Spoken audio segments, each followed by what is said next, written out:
माननीय सदस्य लाल प्रसाद सावान लिम्बू।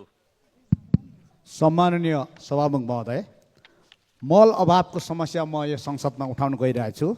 झापा जिल्लाको महाबारा, कुरोबारी, बैगुन्धुरा, झापा गाउँपालिका, शिव सतासी र कन्काई नगरपालिकामा मकै, तरकारी बाली र चैते धान बाली साथै बिरिङ र कन्काई नदीको किनारामा लगाइने बाली, काँक्रा, खरबुजा, करेला र लौका बालीहरूमा आवश्यक पर्ने रासायनिक मल, पोटास, युरिया र डिएपी को अभाव छ। किसानहरू समस्यामा छन्।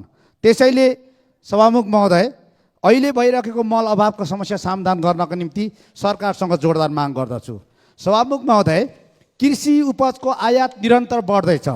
चालु आर्थिक वर्षको पछिल्लो 7 महिनामा 51 अरब 24 करोडको धान, चामल र तरकारी जन्य वस्तु मात्र आयात गरिएको छ।